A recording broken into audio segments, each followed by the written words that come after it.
mob of cattle. There's not one bit of noses, faces, ventral abdomens, everything are at risk of being toasted. And now with this bull, it was a big effort for him to get up, right? You can see how much pain he's in. He can't be transported. It's the same principle, just a different species. The heels are cracked all the way around. Okay. He's separating now out of his feet. That left hind is by far the worst. This is the right hind here. Okay, that's the left hind there. And if I can zoom in slowly, you'll see that the heels are actually coming off. Okay, that's the area there. Right, now this bull is in a lot of pain and he cannot be transported by truck. Not going to be able to get the knackery in. Can't leave him any longer. It's day 7, lays down all the time. Beautiful big Angus bull. So you can see the separation at the coronary band. Yeah. Okay, but it's the fact that with the back foot, he's got all of that edema in his legs. And he's got real circulation challenges. Same thing with horses when they start to lose the coronary bands in severe laminitis. You get a lot of this edema going into the legs. If they rupture at the coronary bands, really, I think it's over. Put it all the way around the coronary band. Doesn't matter whether it's a horse, sheep, cow, goat. It's got hooves. This is our problem. This bull also, note, his scrotum's burnt, and that's another issue. And I'm trying to organise a knackery for these 3 and try and turn them into some kind of income for the farmer, because I have to get this sorted today. Once you've seen it, you can't leave it. And I've picked 3 out. I've picked the bull, I've picked this bloke, and I've picked out the other cow with the lame foot. So a lot of beef to lose. Absolute tragedy. I've got to get him put down today.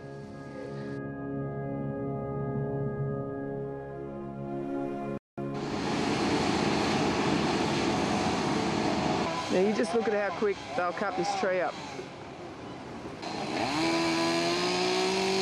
Now they're not doing 1 or 2 of these a day, they're doing hundreds of these a day. That tree has to go.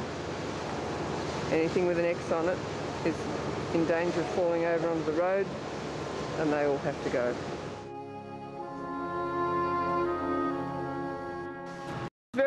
Very impressed yesterday with the way that these horses were being looked after. Now I don't know who owns them, but whoever you are, you get 10 out of 10. Bottom line is that they've run out electric fencing and they've run it all the way around this section. Obviously the rest of the fencing in this area is not very good. That would be a priority issue for people to come in as fencing crews and secure main road frontage so that people can have their livestock safely and securely behind some fencing. Okay, I've come to a safe haven. See the burnt paddock down the back here. These horses have been, some of them have been transported in from other places and belong to other people. But one thing I know is old bathtubs don't burn. Pine fence posts do burn.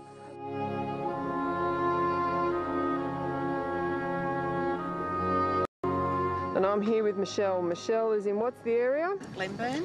How much help have you had down here, day 6 after the fires? No help. No help. You've probably, besides yesterday with Project Hope dropping off some horse feed, you've been the first one that's even driven down our driveway to see if we're okay. Okay, now I'm part of a CFA convoy, little group of people who've come down here with official sanction to come down this road because it's been deemed a bit dangerous up until now. But the problem is there's these little isolated pockets of people, and what have you noticed? You've noticed that your horses are starting to have a bit of difficulty breathing. They've become very, very lethargic the last 2 days in particular. And I mean, I know how sore my throat and my chest has become, but I can get in the house and burn candles and just get away from the direct smoke. And in particular some of the foals, they're lying down, their glands have become very big and their breathing has become more regular. If you watch here, you can actually see that his nostrils are flaring, right? Now we got quite a lot of smoke here today. Wreck coming, I mean, we're pretty much burnt on every boundary line. We're lucky that it hasn't actually got us, but we decided to fight and we had everything wet around here, but still, you know, it's just been really difficult because we've had no contact We've had no power, we've got no water. Our actual house pump has blown up, so we've had to borrow another generator, so we have at least got some cold water.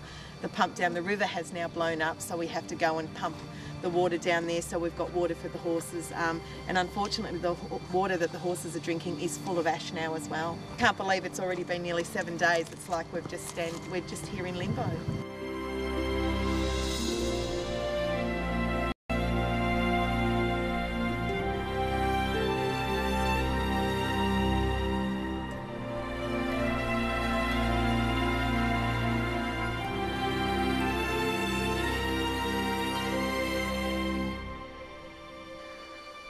Okay, we're on the Yea Road and we've called in to this facility because we've had a call out to some animals that are said to be in cages at a property, but it is a week today since the fires. There's still water flowing in the creeks, which might help the little animals, at least they get a drink, but nothing left. Jenny, you were saying that you survived this. You and your family, you were all out there with bags and the bloody water pipes on your house were melting, and I mean, these guys have had fire come literally right to the edge of their home and survived, and the house is just razed to the ground. I just can't believe the degree of devastation. Unbelievable.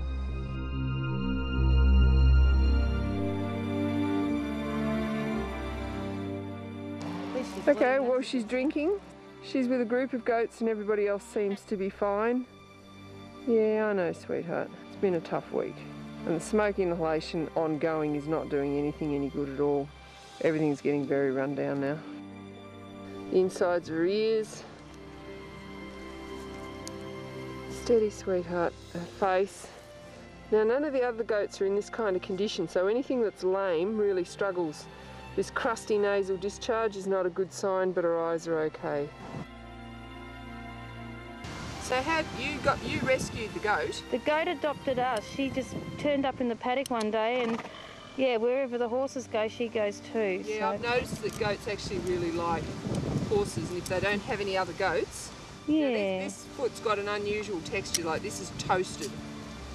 And we've accepted the fact that this might not save this goat.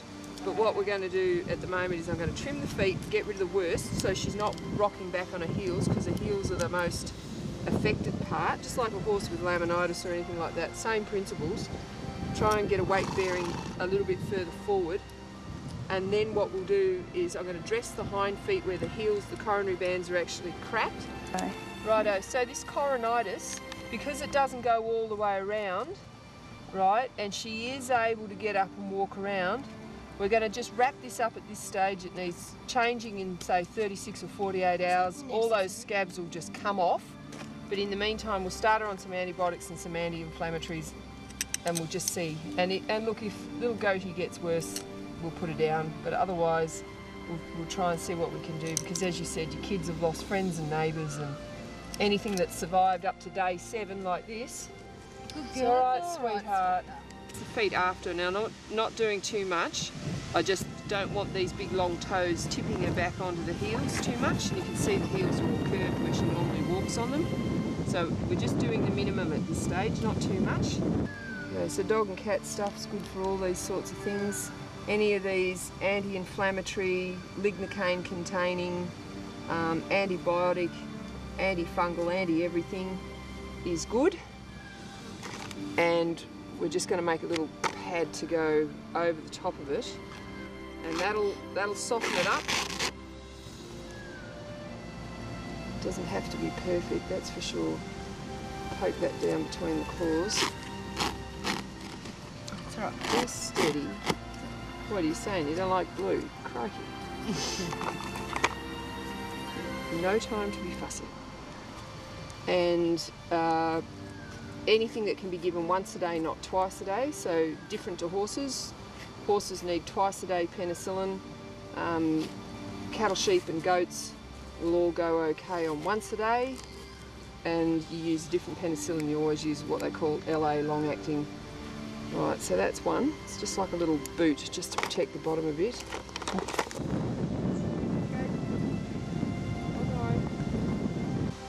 Actually, that's not too bad, is it?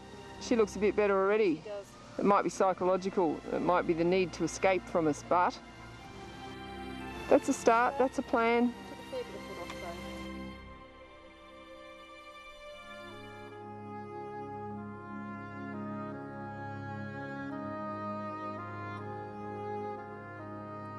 The Maren's come out to help me, and what we've got here is a big draft horse, very singed feathers and feet.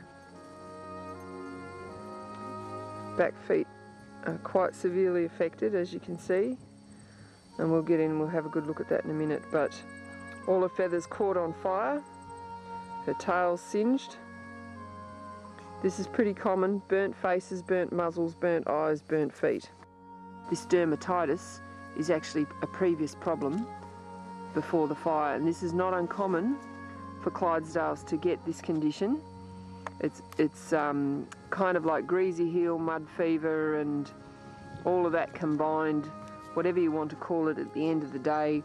Bacterial, fungal, parasitic in some cases, even little mites. This is the sort of thing that the fire is bringing to everyone's attention, is all these pre-existing conditions now being noticed. Anything that I can keep this wallaby in overnight? Well, I've got a stable. I'm just trying to think whether it would keep it in. I don't think he'd be jumping very high if I can catch him. All right, here we go. We've got Maren. She's been absolutely stellar today. So I've actually taped his arms and legs together so he can't scratch anyone. And if you can't see, and he's pretty feisty. He was eating apples under a tree when I caught him, and the SES blokes found him. I'll get him fed. It was so nice of you two to come and do this for these little wallaby. Thank you enough. That's cool. All right, guys. Let's hope he goes on to have 20 million children. Let's hope so. Oh, good on you. Thank you. Delivered with flashing lights and the whole thing. Horses up by the main road, and the owner comes and gives them hay every morning. Now that's not a bad plan, because that way they can't gut themselves at night on the hay as the temperature's dropping and it gets very cold up here at night, and it's important that they drink enough water. So we're organising some big water tubs to come in here today, because getting water to these horses is a problem.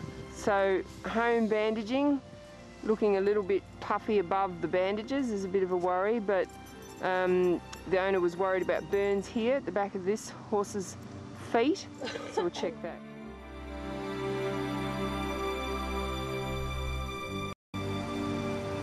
See a lot of these signs around, letting neighbours and friends know that they're okay. This is really, really good. We like to see this. Let you know that these people are alive and they're okay. And I've seen a few signs like this. All right, you go. Okay, so eye ablation, couldn't show you earlier, we needed all our hands.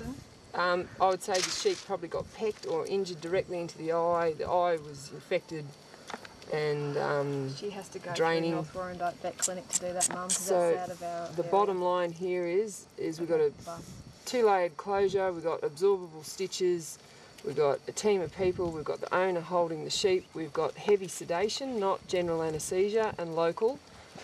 And this here is just swelling now, and what we're going to do is we're actually going to wrap up the head to stop some of that swelling. At least 5 days of antibiotics at least. Our other eye's open.